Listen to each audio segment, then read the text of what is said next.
Good morning to all of my students. Welcome in Concept Develop Center with Engineer Ravi sir. आज मैं lines and angles class 9 lecture number 3 के साथ आया हूं और इसमें मैं बात करने वाला हूं वर्टिकल अपोजिट एंगल के बारे में। वर्टिकल अपोजिट एंगल होता क्या है, इसके लिए मिनिमम कितनी लाइन्स की ज़रूरत पड़ती है और इसको कैसे डिस्क्राइब करना है, मैं इसको अच्छे तरीके से एक्सप्लेनेशन के साथ आज मैं बताने वाला हूं। तो चलिए कॉपी कलम निकालिए और नोट्स बनाना शुरू कीजिए। और अब देखिए टॉपिक है वर्टिकल अपोजिट एंगल। इसको हिंदी में कहते हैं शीर्षाभिमुख कोण। थोड़ा हिंदी में भी समझना बहुत कंपलसरी है। शीर्षा, शीर्ष, अभि मतलब अंदर, मुख मतलब सामने। देखिए ये कहने का मतलब क्या है, गौर से देखिएगा। ये कहने का मतलब होता है कि अगर आईना में हम चेहरा देखते हैं ना तो सामने सामने दिखता है, उसका फेस हमारे तरफ और हमारा फेस उसकी तरफ होता है। क्लियर है? Just opposite, just vertical opposite angle में भी वही होता है। जैसे में देखिए एक्स, इधर अगर चेहरा करके देखते हैं तो इधर दिखाई देता है, यानी कि ये और ये बराबर होगा। ठीक है? और जब इधर से देखते हैं, इधर से इस तरीके से करके, तो ये इसके बराबर होता है। ठीक है? जैसे में आईना में चेहरा देखते हैं ना, एकदम सामने सामने दिखता है, बस वर्टिकल अपोजिट एंगल वही होता है। और इसके लिए कितनी लाइन्स की ज़रूरत पड़ती है? इसके लिए मिनिमम 2 लाइन्स की ज़रूरत पड़ती है। कभी भी हम वर्टिकल अपोजिट एंगल निकालेंगे ना तो उसमें 2 लाइन्स को देखेंगे कि इंटरसेक्ट कर रहा है, उसी के बीच में एंगल अपोजिट एंगल, यानी कि face to face angle vertical opposite angle होता है। जैसे में देखिए यहाँ पर हमने बताया है, इसका वर्टिकल अपोजिट एंगल ये हो जाएगा और इसका वर्टिकल अपोजिट एंगल ये हो जाएगा। ठीक है? तो देखिए AOC एक्स BOD। ओके, अच्छा इसको COA भी लिख सकते हैं, लेकिन O बीच में आनी चाहिए। इसको DOB भी लिख सकते हैं, लेकिन O बीच में आना चाहिए। जिस एंगल को फाइंड आउट करना है, ठीक है, उसको मिड में रखते हैं। ओके, चलिए AOD है, BOC है, AOD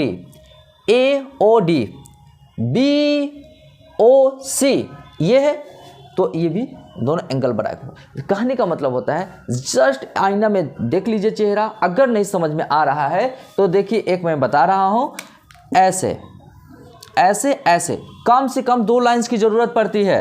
देखिए ये है, ये और ये, इसको A मानते हैं, इसको B मान लेते हैं, इसको चलिए C, इसको D, अपने अनुसार इसका नामकरण कर देते हैं। देखिए इधर से चेहरा देखते हैं तो इधर दिखाई पड़ता है ना, देखिए इधर इधर, तो जो ये एंगल होगा ना, मान लेते हैं कि ये एंगल X है और ये एंगल Y है, तो X और Y क्या होगा? बराबर होगा। पूरा क्लियर है? अच्छा, जब एक चीज़ और, जब हम इधर से देखते हैं, इधर नीचे से देखिए, नीचे से देखते हैं तो नीचे से देखेंगे तो ऊपर दिखाई देगा, तो यानी कि चेहरा इधर दिखाई देगा ना, आईना है, अगर नीचे से देखेंगे तो चेहरा इधर दिखाई देगा, तो ये हमारा वर्टिकल अपोजिट एंगल। मान लेते हैं कि U है, इसको V है, तो U और V बराबर होगा और X और Y बराबर होगा। क्लियर है? तो चलिए इसको नोट कर लीजिए आप लोग। बहुत ही अच्छा क्वेश्चन है। देखिए इसको सॉल्यूशंस कैसे करेंगे। ठीक है, जो भी अपोजिट वर्टिकल एंगल पे आएगा उसका हम सॉल्यूशन कैसे करेंगे। ठीक है, अब एक चीज देखिए, इसमें ये लाइन 1 है, ये लाइन 2 है। कह रहा है ना कि x बराबर दिया है 45, x बराबर हमारा दिया है 45। देखिए ये 45 दिया हुआ है। क्लियर है ना? अब एक चीज देखिए, y, z और u का वैल्यू निकालना है, तो सबसे पहले क्या करना है, अब कहीं कुछ नहीं करना है, यहाँ पर जाइए और देखिए आमने सामने एकदम चेहरा फेस टू फेस होनी चाहिए, और इस तरीके से सॉल्व करते हैं। पूरा क्लियर है? तो देखिए ये x दिया है, हम क्या करेंगे, इधर से ताकेंगे, इधर से देखेंगे तो इधर दिखाई देगा ना चेहरा, इधर दिखाई देगा, तो यानी कि x का वर्टिकल अपोजिट एंगल है z और वो बराबर होगा। तो देखिए, तो यहाँ पर लिख देंगे x इक्वल टू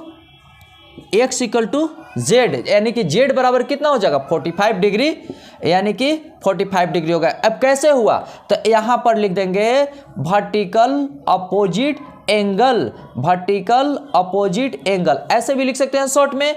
अगर ज़्यादा लिखना है तो लॉन्ग कट में, तो इसको लिखेंगे vertical opposite angle, vertical opposite angle से। चलिए, ये अब मिल गया हमारा जेड का वैल्यू, क्लियर है। अब देखिए जेड का, अब जब जेड का मिल गया है तो अब हम कुछ नहीं करेंगे, स्ट्रेट लाइन में जाएंगे। क्या, स्ट्रेट लाइन में। हमारे ऊपर मानने का है L1 is a straight line, ध्यान से सुनिएगा, L1 is a straight line. L1 क्या है, यहाँ पर स्ट्रेट लाइन है, तो स्ट्रेट लाइन का एंगल कितना होता है 180। तो देखिए स्ट्रेट एंगल पर बना कौन है, x और y, क्लियर है। तो देखिए x plus Y, x plus Y 180 हो जाएगा, ओके। x कितना है 45, चलिए 45, ओके। y यानी कि 180 और y बराबर कैसे निकालेंगे, 45 है ना, तो 45 इधर चला गया, जहाँ समझ में नहीं आएगा बोलते जाएंगे, 5 है, ठीक है। और यहाँ पर आया 3 1, यानी कि y बराबर भी हमारा निकल गया 1, y बराबर। अच्छा एक चीज़, जब ये L1 स्ट्रेट है तो इसके जस्ट अपोजिट ये है, तो u प्लस जेड भी 180 होगा। चलिए u प्लस जेड 180 और जेड हमारा निकला हुआ है, ठीक है।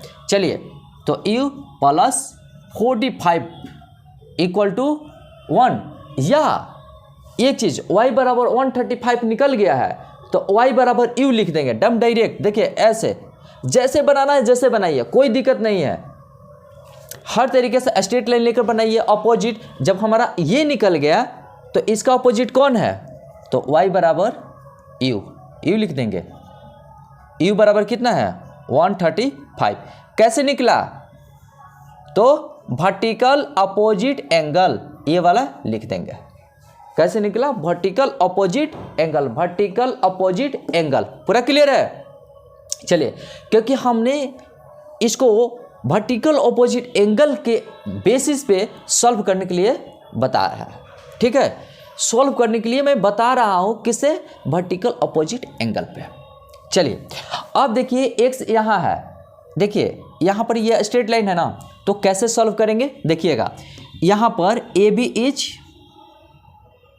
चाहे लिखना है ऐसे लिखिए, ये भी बहुत अच्छा है लैंग्वेज, स्ट्रेट लाइन है, ये भी स्ट्रेट लाइन है। चलिए तो 2x प्लस वाई कितना हो जाएगा, 2x प्लस वाई 180, क्योंकि स्ट्रेट लाइन का एंगल कितना होता है 180 का होता है। चलिए लेकिन पहला केस क्या दिया हुआ है, x इक्वल टू 60, यानी कि x इक्वल टू 60 दिया है, तो पुट करेंगे 2 into 60 plus Y equal to 180 और 120 प्लस वाई इक्वल टू 180 और y इक्वल टू 180 माइनस 120, यानी कि y इक्वल टू 60 आ चुका है ना। चलिए y का वैल्यूज हमारा यहाँ निकल चुका है। अब दूसरा कंडीशन में देखिए क्या कह रहा है, दूसरा कंडीशन में कह रहा है क्या कि इफ y इक्वल टू 40 है, देखिए y इक्वल टू 40, तो चलिए ए बी स्ट्रेट लाइन ही माने हैं, तो चलिए इसको वैल्यूज को पुट करते हैं और देखिए कैसे निकलता है, ठीक है। तो 2x plus Y, again 2x plus Y 180 लिख सकते हैं। अच्छा क्योंकि स्ट्रेट लाइन है, देखिए स्ट्रेट लाइन है, तो 2x प्लस वाई इसी से सॉल्व कर देते हैं, ठीक है।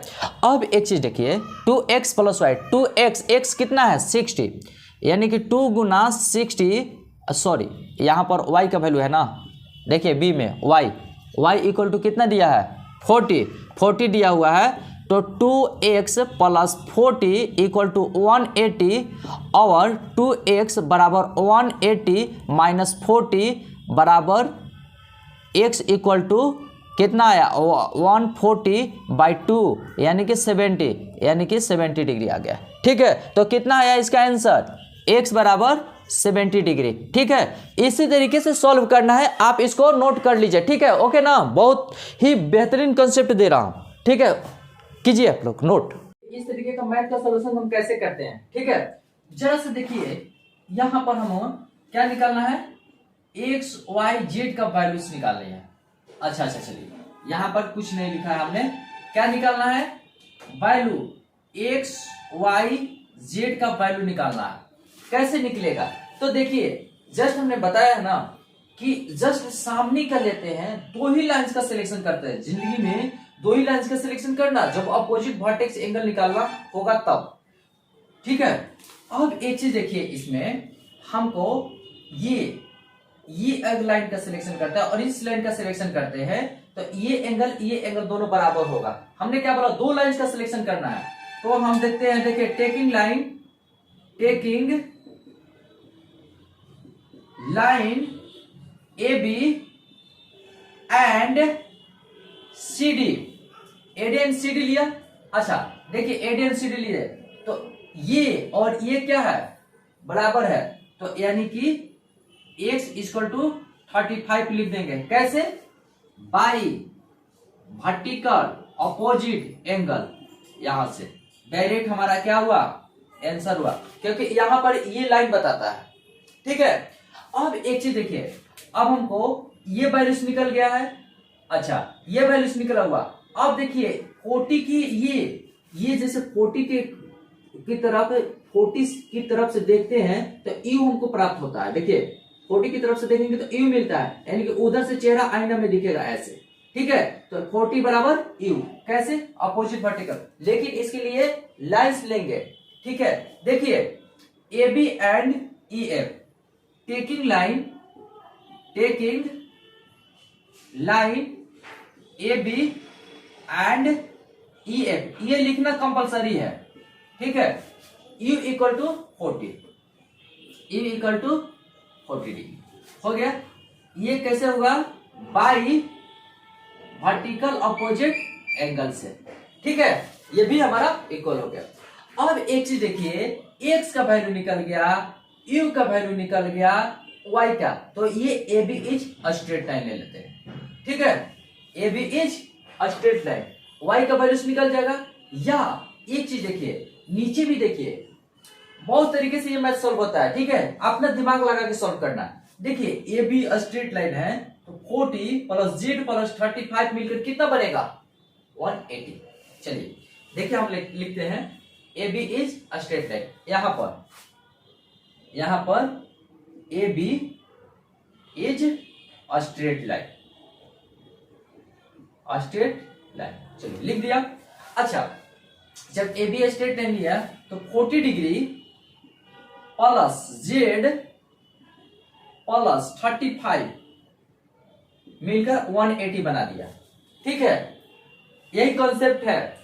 और जेड देखिए 40 में इसमें जोड़ेंगे तो 75 प्लस जेड इक्वल टू 180।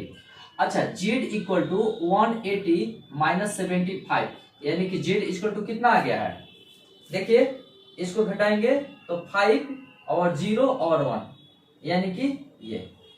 अब एक चीज बहुत इंपॉर्टेंट चीज है, अगर जेड है तो जेड की तरफ से हम ऊपर की तरफ देखते हैं तो वाई मिलता है। जब ऐसे हम चेहरा करके देखेंगे तो उधर से आईना में दिखेगा ऐसे, तो ये जेड किसके बराबर है, वाई के बराबर। कैसे, वर्टिकल अपोजिट एंगल से। चलिए नाउ कौन सा लाइन लेंगे, देखिए E F and C D. Now taking line E F and C D, ये लिखना कंपलसरी है, इसलिए जेड इक्वल टू वाई, तो जेड बराबर 105 है, तो 105 डिग्री हमारा वाई का भी आंसर आ गया। ठीक है, किससे, बाई वर्टिकल अपोजिट एंगल, ये लिखना जरूरी है, वर्टिकल अपोजिट एंगल। ठीक है, इसको पहले नोट कर लीजिए आप लोग। ठीक है, फिर अभी उसका सॉल्यूशन अभी कर रहा हूं। ठीक है, अभी इसको नोट कर लीजिए। चलिए अब मैं इसका सॉल्यूशंस करने जा रहा हूं। देखिए ये है बहुत ही अच्छा क्वेश्चन है। बीओडी यानी कि बीओडी 40 दिया हुआ है, तो हम टेकिंग लाइन करेंगे। दो लाइन को लेते हैं ना, वर्टिकल ऑपोजिट एंगल का सिलेक्शन करने के लिए दो लाइन लेते हैं। चलिए ए बी और सी बी, तो यहां पर लिखेंगे taking line A B and C D. चलिए ले लिया A B and C D. अच्छा 40 के बराबर ये हो गया, कहने का मतलब होता है कि देखिए यहां पर कोई एक्स वाई जेड नहीं दिया हुआ है, तो हमको एंगल लिखना कंपलसरी है। बीओडी एंगल बीओडी बराबर सीओए चाहे एओ सी, जो लिखना है जो लिखे। एओ सी कितना हो गया 40 डिग्री। कैसे? By vertical opposite angle, vertical opposite angle, ठीक है। और हिंदी में लिखते हैं शीर्षाभिमुख से, शीर्षाभिमुख से, ठीक है। अच्छा चलिए ये हमारा निकल गया, यानी कि ये हमारा निकल गया। तो अब हमको क्या निकालना है देखिएगा जरा सा विशेष करके। ये हमारा 40 निकल गया। चलिए अब 40 हम देने के लिए एप्लीकेबल है, 40 दे दिए। अब हमको क्या कर रहा है, बीओई निकालने के लिए कर रहा है, बीओई निकालना है, ठीक है। सीओई निकालना है। ओके, बहुत ही मजेदार क्वेश्चन है। चलिए अब एक चीज देखिए, यहां पर एक कंडीशन दिया हुआ है, गिवन क्या दिया हुआ है, angle AOC BOE equal to 70 degree. Okay कोई दिक्कत नहीं। एओसी हमारा निकल गया है ना 40 डिग्री। चलिए 40 डिग्री कौन बीओई 70 डिग्री, और एंगल बीओई 70 माइनस 40 डिग्री यानी कि 30 डिग्री। चलिए यानी कि ये हमारा बीओई कितना आया 30 डिग्री आ गया। तो एंगल एक आंसर आ गया ना ये 30 डिग्री। अब सीओई क्या निकला है बीओई। चलिए बीओई इसका नाम दे दिए 30 डिग्री। और एक चीज देखने वाली चीज है, ये अगर ए बी स्ट्रेट लाइन लेते हैं, बहुत तरीके से समझ पाने का देखिएगा। अगर सी डी भी स्ट्रेट लाइन ले सकते हैं और ए बी भी स्ट्रेट लाइन ले सकते हैं, तो चलिए हम ए बी लेते हैं स्ट्रेट लाइन, ठीक है। तो यहां पर लिख देंगे taking A be straight line, ठीक है, स्ट्रेट लाइन। तो यहां पर 30 plus 40 degree plus COE angle COE मिलकर के कितना बनता है स्ट्रेट लाइन पे 180 का बनता है। चलिए 70 हो गया, सीओई इक्वल टू 180 और एंगल सीओई 180 माइनस 70 कितना हुआ 110। दैट मीन्स सीओई निकल गया। कहने का मतलब इसलिए कौन एंगल बीओई कितना है 30 डिग्री आया है। अच्छा कौन सीओई कितना आया 110। यही तो आंसर निकालना था, ठीक है। तो इसी तरीके से कुछ मैं क्वेश्चंस दे देता हूं ताकि आप प्रैक्टिस करेंगे और वर्टिकल ऑपोजिट एंगल के बारे में नॉलेज लेंगे, ठीक है। चलिए इसको नोट कर लीजिए। चलिए हमने क्वेश्चंस दे दिया प्रैक्टिस के लिए, आप लोग इस क्वेश्चंस को अच्छे तरीके से सॉल्व करेंगे। और हमने आंसर भी दे दिया है। देखिए ये आंसर घेरा के अंदर आंसर है, घेरा के अंदर आंसर, घेरा के अंदर आंसर, ये घेरा के अंदर आंसर, ताकि जब आप सॉल्व करो ना तो ताकि ये आंसर नहीं देखना है, पहले सॉल्यूशन करना है, इसके बाद आंसर देखना है कि आपका आंसर मिल रहा है कि नहीं। बहुत ही बेहतर तरीके से पढ़ाया है वर्टिकल ऑपोजिट एंगल होता क्या है। तो चलिए इसी के साथ इस चैप्टर को मैं एंड करता हूं। जय हिंद, जय भारत, जय concept develop centre and all the best.